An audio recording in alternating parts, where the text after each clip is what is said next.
அன்பான உறவுகளுக்கு வணக்கங்க. தம்மாத்துண்டு மீன் கிடைக்காதான்னு காத்துக்கிட்டு இருந்தவனுக்கு, அப்படியே லாரி நெறைய மீன் கிடைச்சா எப்படி இருக்கும்? அப்படிதாங்க கொத்தா அள்ளிர்றாரு இங்க தங்கராஜு. அட ஆமாங்க, பாக்கியராஜ் இந்த மாதிரி பதவி உயர்வுல பெற்று சம்பளம் அதிகத்தோட இருக்காரு அப்படின்னு தெரிஞ்ச மேட்ர வீட்டுக்கு எடுத்துட்டு வராரு பாருங்க. அடடடடா! இப்படிலாம் ஒரு மனுஷன் லேடீஸ் தோத்து போச்சு அப்படின்னு சொல்லலாம். கிராமத்து பக்கம்லாம் சொல்லுவாங்க. ஒரு நியூஸ சொன்னா, அவகிட்ட சொன்னா அவ போய் அப்படியே எல்லாத்தையும் பத்த வச்சுருவா அப்படிலாம் சொல்லுவாங்க. இப்ப நேரா வீட்டுக்கு வராரு. வந்தகையோட வாங்க மாப்பிள வாங்க வாங்க. இவளுக சும்மாவே ஆடுவாளுக. என்னதான் உலக மகா மாப்பிளைய கண்டான்னு தெரியல. மாப்பிளைய கண்டோன்னு தலகுல தான் ஆடுதுங்க. 7 வருஷமா. மலர் ஃபர்ஸ்ட் சீன்ல சொன்னுச்சுங்க. வந்தகையோட மலரு காப்பியை கொடுக்கொண்டா. இத வந்துட்டேன் இந்த அப்படின்னு சொல்லிட்டு அப்படியே தடபுடலா சாப்பாடு வை, சாப்பாடு ரெடி பண்ணு. மாப்பிள ரேவதி நல்லா இருக்காளா அப்படி இப்படின்னு வழக்கமா கேக்குற கேள்வி. அதெல்லாம் நல்லா இருக்காத்த. மாமா நீங்க நல்லா இருக்கீங்களா? உங்க உடம்புக்குலாம் பரவாயில்லையே? பரவாயில்ல. இப்ப ஓகே தானே? நான் நல்லா இருக்கேன் மாப்பிள அப்படிங்கிறாங்க. நீங்க இந்த வீட்டுக்கு மாப்பிள்ளையா வந்தது நாங்க செஞ்ச புண்ணியம், தவம், வரோம் அப்படிங்கிறாங்க.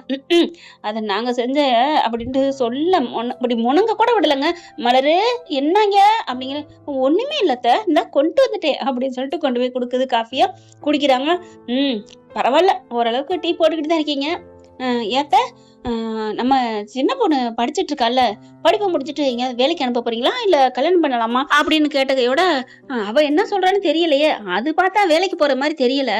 எனக்கு தெரிஞ்சதுல என்னோட பார்ட்னர் மையன் ஒருத்தன் இருக்கான். நல்லா சூப்பரா படிச்சு முடிச்சு நல்லா எங்க வேலையே பாக்குறாரு. நல்ல மாப்பிள்ள, ஒரு வரன் வந்திருக்கு, முடிச்சு கொடுத்துருவோமா அப்படிங்கிற. மாப்பிள்ள அப்படின்னு சொல்லிட்டு ரொம்ப சந்தோஷப்படுறாங்க. ஆனா உங்களவுக்கு பெரிய பணக்காரனா நகை அவங்க நிறைய கேட்பாங்களே மாப்பிள்ள. ஆமா, அவங்ககிட்ட இருக்கிற ஃபேக்டரி கம்பெனிலாம் நிறைய எக்கச்சக்கம் இருக்கு. அவங்களுக்கு நீ நானும் போட்டி போடுறாங்க பொண்ணு கொடுக்கறதுக்கு. ஏற்கனவே அவங்க அண்ணனுக்கு 500 ரூபாயும் போட்டு கல்யாணம் பண்ணிக்காங்க. இப்ப தம்பி அண்ணனை விட இவன் அழகாவும் இருக்கான். அப்படியே மூச்சை விட்டுறாங்க மலர்ல இருந்து எல்லாருமே. என்ன மாப்பிள்ள 500 பவுனா? 500 பவுன்லாம் நம்மளால முடியாது மாப்பிள்ள. 500 பவுனுக்கு கொடுக்கறதுக்கு நம்ம என்ன இதா? ஏன்கிட்ட ஏன் மச்சினிச்சியா கல்யாணம் பண்றதுக்கு அவங்க கொடுத்து வச்சிருக்கணும். நான் அதெல்லாம் பேசிட்டேன். பரவாயில்ல, நீங்க உங்களுக்கு என்ன முடியுமோ போடுங்கன்னு சொல்லிட்டாங்க. அப்படி இருக்கேல அவங்க 500 வாங்கின இடத்துல நம்ம ஒரு 1/4% கூட இல்லாட்டியும் நல்லா இருக்காது அத்தை. இப்ப என்ன சொல்ல வர்றீங்க அப்படின்னு கேட்க, ஒரு 100 பவுனாவது போடுவோமே. அடங்கொக்கா மக்கா, என்னங்கடா 100 பவுன்கிற சும்மாவா இருக்கு? ஒன்னே கோடிடா மாப்பிள்ள. அவ்வளவுக்கு எங்க மாப்பிள்ள போறது? இப்ப நகை விக்கிற விலைவாசிக்கு, அதுவும் இல்லாம மாமனாரும் இப்ப ரிட்டையர் பண்ணிட்டாரு. அவர் பணம் வந்திருக்குமே, அது கிடக்கு. அதுல எப்படியும் ஒரு 20 பவுன் வாங்கலாம், 25 பவுன் வாங்கலாம். மீதிக்கு எங்க போறது அப்படிங்கிறாங்க. அட என்னத்த, ரேவதி விட்டு கிடக்குல, நான் 25 பவுன் கொடுத்துட்டு போறேன். நான் ஏன் சார்பா ஒரு 25 கொடுத்துட்டு போறேன். ஏன் மச்சினிச்சு எனக்கு புள்ள மாதிரி இல்லையா? மாப்பிள்ள உங்களை மாதிரி ஒரு மாப்பிள்ளைய பார்க்க நாங்க கொடுத்து, ஐயோ விடுங்கத்த. 75 பவுன் தேருது, இன்னும் 25 பவுன் அதுதானே குறையுது. சுரேஷ் நீ என்னப்பா உன்னால எவ்வளவு முடியும்? என்னால நான் அப்படின்னு சொல்லிட்டு இருக்கல, ஒரு 5 பவுன் முடியும் அப்படிங்கிறாங்க. அப்புறம் என்ன 80 பவுன்? ஏண்டா 100 பவுனுக்கு வந்து கம்மியா பேசுற மாதிரி பேசிக்கிட்டு இருக்கேன் பாத்தீங்களா? ஆனா நல்ல இடம் 100 பவுன் கேக்குறாங்க. அப்படி சொல்லியிருந்தா கூட வேற மாதிரி பேசியிருப்பாங்க. 500 பவுன் அப்படின்னு சொல்லிட்டு 100 பவுன் போட முடியாதா என்ன? அப்படி கொக்கிய போடுறான். இப்ப பார்த்தா பாக்கியராஜ் வர, உங்க பையன்ட்ட பெரிய பையன்ட்ட கேளுங்க அப்படிங்கிற. டேய் பாக்கியராஜ் இங்க வாடா அப்படின்னு கூப்பிட. என்னப்பா?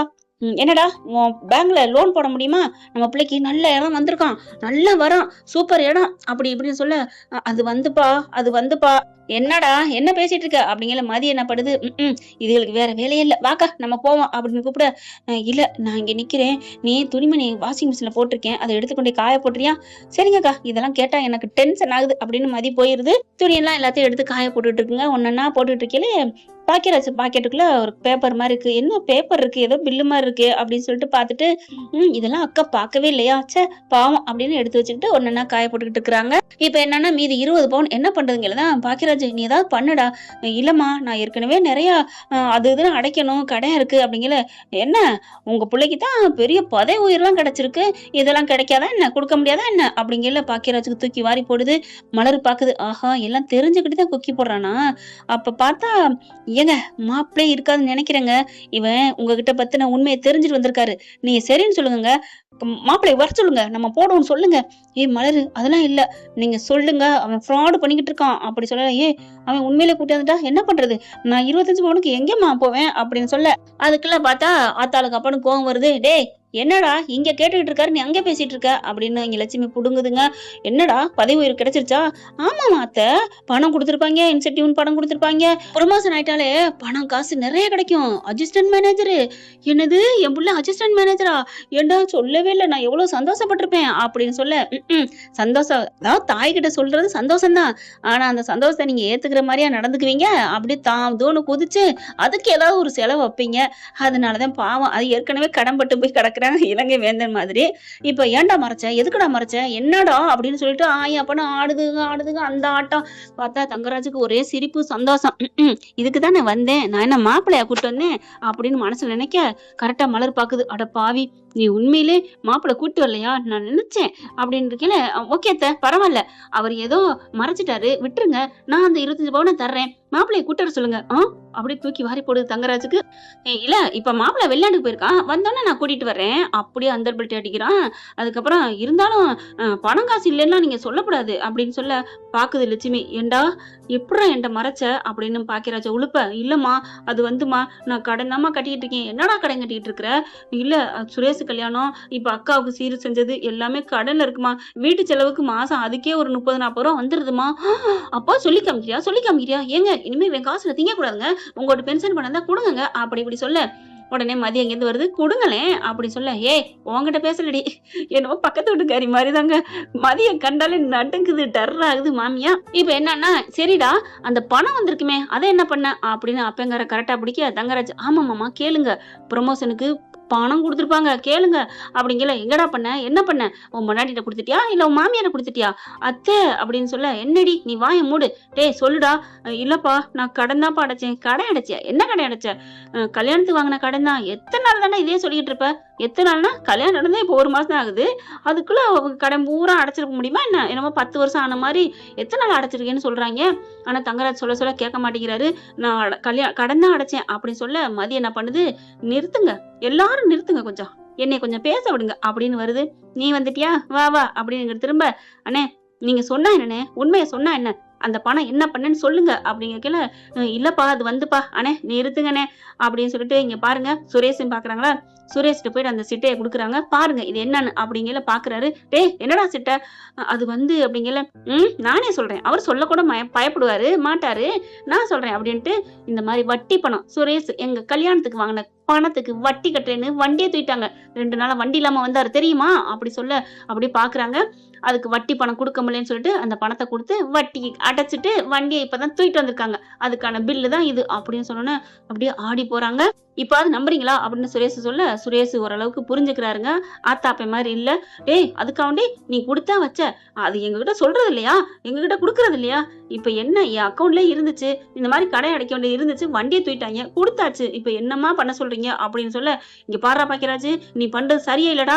எப்ப நீ தனியா இந்த மாதிரி வச்சு இந்த மாதிரி பண்ண ஆரம்பிச்சியோ, ஒரு ப்ரொமோஷனை சொல்லாம இருக்கேன்னா நாங்க அந்த அளவுக்கு உன்னை கொடுமைப்படுத்துறோமா? இனிமே நீ இந்த வீட்டை இருக்க கூடாதா, கிளம்புடா வீட்டை விட்டு அப்படின்னு சொல்ல, அப்படியே பாக்கியராஜ் பாக்குறாரு.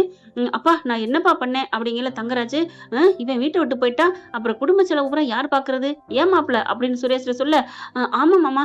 அப்பா உடனே ஓடி வரேன் சுரேஷ். அண்ணன் பாவம் ஏதோ தெரியாம பண்ணிட்டாரு, இருக்கட்டும்பா அப்படின்னு சொல்ல, இல்லடா அவன் வேணாண்டா, வீட்டை விட்டு போங்க அப்படின்னு பெட்டி படிக்கலாம் தூக்கி வந்து போடுறாங்க. கிளம்புங்க வீட்டை விட்டு கிளம்புங்க அப்படிங்கல. தாத்தா நான் எங்க தாத்தா போவேன், ஐயோ பேத்தியை விட்டுட்டு இருக்க முடியாது அப்படின்னு பாக்க மதி என்ன பண்ணுது, இங்க பாருங்க நீங்க எங்கேயும் போவேனா, உங்களுக்கு நான் ஒரு ஐடியா சொல்றேன் அப்படிங்கல. இனிமே கடை அடைக்கிறதுக்கு என் புருஷன்னு தருவாரு, எல்லாம் சேர்ந்து அடைக்கலாம் அப்படி சொல்ல, ஐயோ தங்கராஜ் பாக்குறான், அடைச்சு இது என்னது, நான் ஒண்ணு நினைச்சு வந்தா இப்படி நடக்குதே அப்படின்னு பாக்க சுரேஷ் பாக்குறான். மாமா ஏன் மாமா இப்படி வந்து பண்ண, நீ இதை என்கிட்ட தனியா சொல்லிருக்கலாம்ல, இப்ப பாரு என் பணத்துல போகுது, நீ கொடுத்தா தானே, கொடுக்காம இருக்கலாம் போ அப்படின்னு சொல்ல, நான் ஒரு கல்யாணம் பண்ணிருக்கேனே, நீங்க கட்டி வச்சிருக்கீங்களே ஒரு பேய் பிசாசு, புட்டிங்க எடுத்துட்டு தான் விடும் அப்படின்னு சொல்ல, அதை அப்படியே கேட்டுக்கிட்டு இருக்காங்க மதி பின்னாடி நின்று.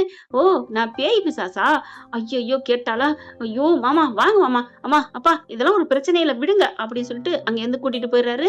ஐயோ இப்ப என்ன பண்ண போறேன்னு தெரியலையே. மாப்பிள்ள ஏன் பயப்படுற, அடக்கி ஆளனு பொண்டாட்டிய, ஆட நீங்க வேற, அது அடங்குனவளுக்கு இவளா நம்மளை அடக்கிடுவா அப்படின்ட்டு போக, வாடி மவனே வா அப்படின்னு ரெடியா உட்காந்துட்டு இருக்காங்க மதி. சுரேஷ் எல்லா வேலையும் முடிச்சுட்டு லேட்டா வராருங்க பயந்துட்டு. இங்க பார்த்தா ஆத்தாளுக்கு அப்பனுக்கு ஆறவே இல்ல. இந்த மாதிரி மறைச்சிட்டான், பாக்கியராஜ் மறைச்சிட்டான்னு புலம்பி தள்ளுது. சுரேஷ் வீட்டுக்குள்ள வர டம்மு டும்முன்னு போட்டு உடைக்கிறாங்க. காதை பொத்துறாரு. இங்க பாரு, இப்ப நான் என்ன சொல்லிட்டேன், என்னை எப்படி பேய்ன்னு சொல்ல போச்சு, பேய் இப்படித்தான் பண்ணும் ஆண்டு அப்படியே மூஞ்சிக்கிட்ட கொண்டே கையை காமிக்கிறாங்க நம்ம சுரேஷ் என்ன பண்றாங்க, நான் தெரியாம சொல்லிட்டேன்டி அப்படின்னு சொல்ல, நான் உங்களுக்கு பேயா பிசாசா புட்டுங்காம விட மாட்டேனா, கண்டிப்பா நீங்க சொன்னது என்னமோ உண்மைதான், அடுத்த மாசத்துல இருந்து சம்பள பணத்தை, ஏன் அடுத்த மாசம், இந்த மாசம் சம்பள பணம் வந்தோடனே குடுக்குறீங்க, குட்டுக்கலன்னா இருக்கு பாவம் தெரியுமா, அவங்க எவ்வளவு கஷ்டப்படுறாங்க அப்படி இப்படின்னு சொல்ல, அப்படியே பாக்குறாரு. அப்படியே உறைஞ்சு போய் நிக்க, என்ன நான் இவ்வளவு கத்திரியும் பேசாம இருக்கீங்க அப்படி சொல்ல, நான் எது சொன்னாலும் நீ அதுல பதில் பிடிச்சிட்டு பேசுவ, அதனால நான் ஒன்னும் சொல்லல அப்படின்னு இழுத்து போத்திட்டு படுக்கிறாரு. இங்க பாருங்க அப்படின்னு உழுப்புறாங்க. ஆனா சுரேஷ் தூங்கிட்டேன் அப்படின்னு தூங்குறாரு. என்ன பிராட்டி இப்படிலாம் போக வாய்ப்புகள் இருக்கா, பார்க்கலாம் என்ன நடக்க போகுதுன்னு.